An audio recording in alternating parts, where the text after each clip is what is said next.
ముఖ్యమంత్రి గారు, పవన్ కళ్యాణ్ గారు, లోకేష్ గారు, ఉన్నతాధికారులు కూడా ఎప్పటికప్పుడు దీని మీద చర్యలు తీసుకోవడం జరుగుతూ ఉంది. అయితే కొన్ని సందేహాలు కూడా ప్రజల్లో రేకెత్తించారు, సోషల్ మీడియా ద్వారా కానీ మీడియా ద్వారా కానీ. నేను ఇక్కడ ఒకటే చెప్పదలిచాను, ఎవరి వల్ల ప్రభావితమైనా, ఎవరు ప్రభావితం చేసినా, ఎందుకు వార్తలు రాకపోయినా దానికి బాధ్యత అందరూ వహించాల్సిందే, మీడియాతో సహా. వెరీ క్లియర్గా చెప్తా ఉన్నాను. ఆ రోజున సంఘటన జరిగినప్పుడు ఉన్నవాళ్ళు ఎందుకు వెలుగులోకి తేలేదు 3 రోజుల పాటు? ఎవరు రీజనబుల్? ఎవరు?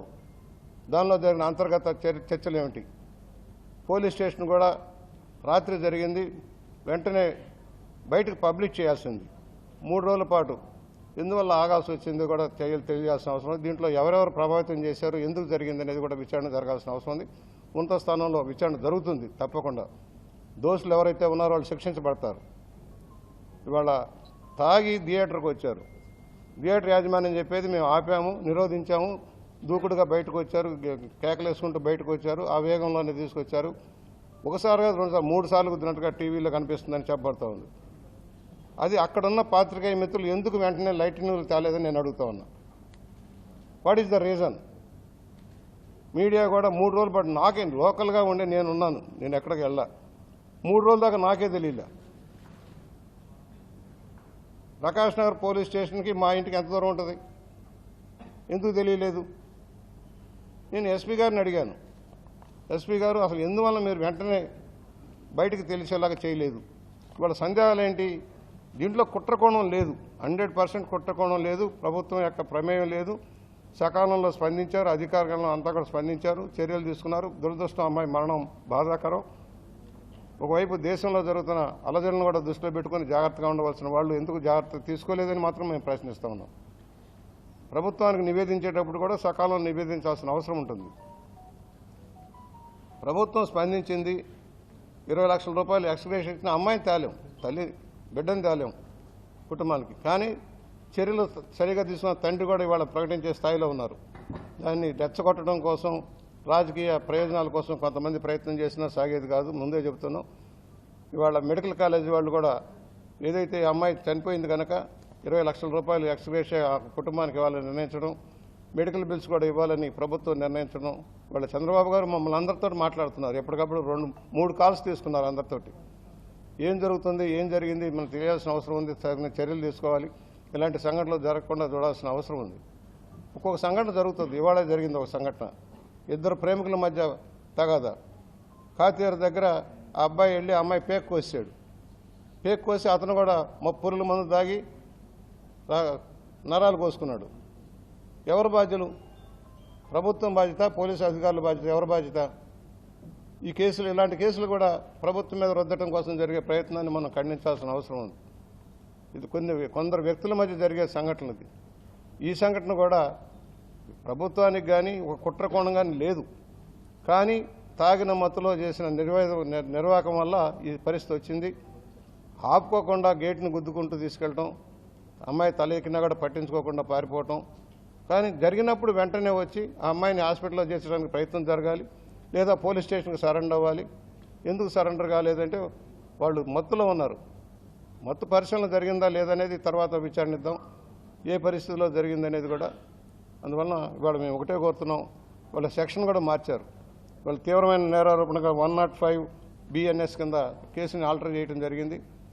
ఆల్టర్నేషన్ ముందు ఎవరైనా ప్రమాదం జరిగినప్పుడు ప్రమాదంగానే వేస్తారు, తర్వాత మళ్ళా కేసు సివియారిటీని బట్టి ఆల్టర్ చేయడం జరుగుతుంది. దాని ప్రకారం చర్యలు తీసుకున్నారు. మీ అందరికీ విజ్ఞప్తి చేస్తున్నాం, శాంతి భద్రతలు కాపాడటంలో అందరం కూడా బాధ్యత వహించాల్సిన అవసరం ఉంటుంది. ఇలాంటి సంఘటనలు జరిగినప్పుడు జాగ్రత్తగా హ్యాండిల్ చేసి దోషులు శిక్షించబడాలి, ఎట్టి పరిస్థితుల్లో కూడా శిక్షించబడాలి. వాళ్ళ వెనకమాల ఎవరున్నా సరే, ఏ పార్టీ ఆ పార్టీ మాకు అనవసరం, ఏ పార్టీలో ఉన్నా ఎవరు అనుసంధానం చేసినా ఆ కేసును మాఫీ చేయడానికి ప్రయత్నం చేసినా కూడా సహించేది లేదని మాత్రం హెచ్చరిక చేస్తూ, ఇవాళ ఆ కుటుంబానికి ప్రగాఢ సానుభూతి తెలియజేస్తూ వారికి న్యాయం జరిగేటంత వరకు కూడా మేమందరం కూడా కృషి చేస్తామని సౌన్యంగా మనవి చేస్తూ ఉన్నాం. చెప్పింది మాల్ వాళ్ళు ఫోన్ చేశారు, సంఘటన జరగడంతో వాళ్ళు ఇచ్చిన ఇన్ఫర్మేషన్, పోలీస్ శాఖ ఇచ్చిన ఇన్ఫర్మేషన్ మాల్ వారు ఫోన్ చేశారు. మేము వెళ్ళేటప్పటికే సంఘటన జరిగింది, మాకు ఇన్ఫర్మేషన్ ఇచ్చారు పోలీసు. అలాగే ఎమ్మెల్సీ కూడా 10:45కి ఎమ్మెల్సీ స్వతంత్ర హాస్పిటల్ నుంచి ఎమ్మెల్సీ రిపోర్ట్ కూడా చేశారు. చేసిన తర్వాత సీరియస్ని బట్టి మళ్ళీ హైదరాబాద్ తీసుకెళ్ళారని చెప్పబడుతోంది.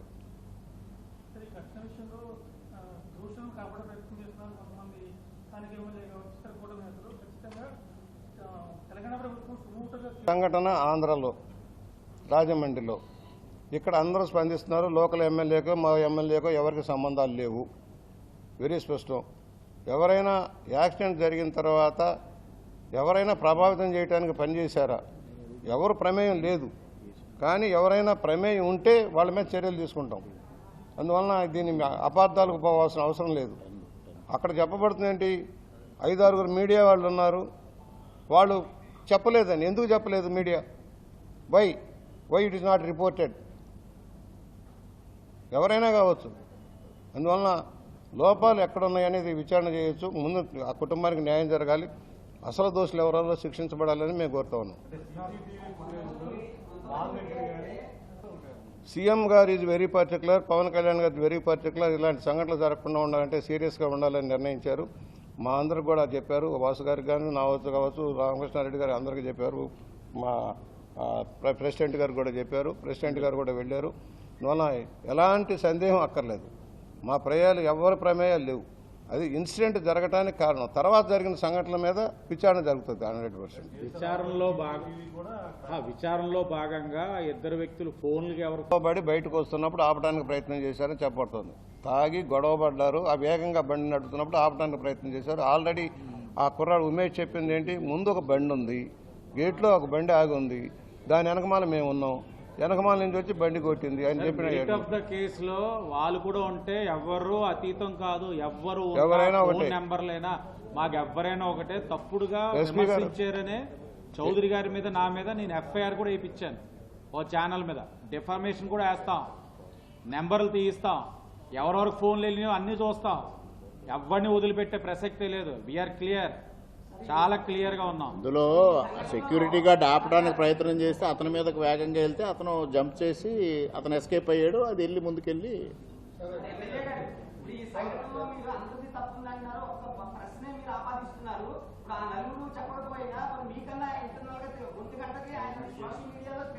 మిత్రమా ప్రెస్ అందరూ ఇను ప్రెస్ అందరూ బాధ్యులు కాదు. ఎవరైతే ఆ స్పాట్లో ఉన్నారో వాళ్ళు రిపోర్ట్ చేయని వాళ్ళే బాధ్యులు. మిత్రమా ఊరికే మాట్లాడద్దు, చెప్పేది వినిపించుకో. ఎవరైతే ఉన్నారో కారణం ఏంటి, ఎవరైనా వాళ్ళని ప్రభావితం చేశారా, ఇవన్నీ విచారణలోకి వస్తున్నాయి.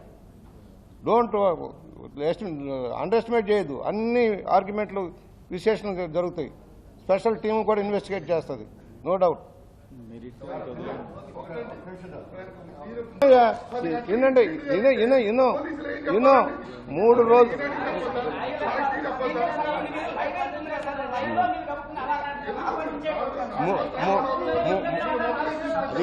చౌదరి గారి ఉద్దేశం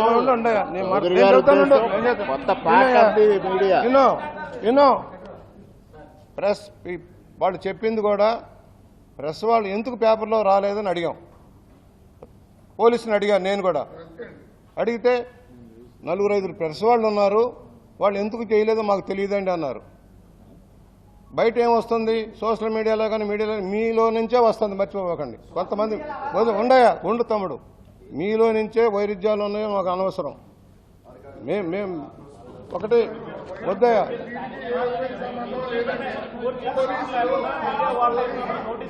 ఓకే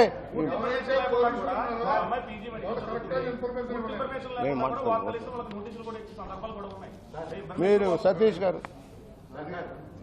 ఒక్క నిమిషం వినండి.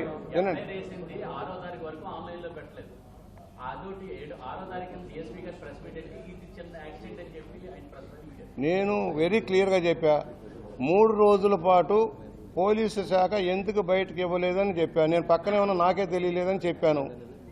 మీ దగ్గర నుంచి కూడా ఇన్ఫర్మేషన్ ఎందుకు రాలేదని అడుగుతా ఉన్నాం. మీ దగ్గర లోపం ఉండొచ్చు, మా దగ్గర లోపం ఉండొచ్చు, లేక పోలీస్ శాఖ దగ్గర లోపం ఉన్న అన్ని విచారణలో తేలుతాయి. అందువల్ల మీరు 1-2 పేపర్లో ఎమ్మెల్యేలు బాబు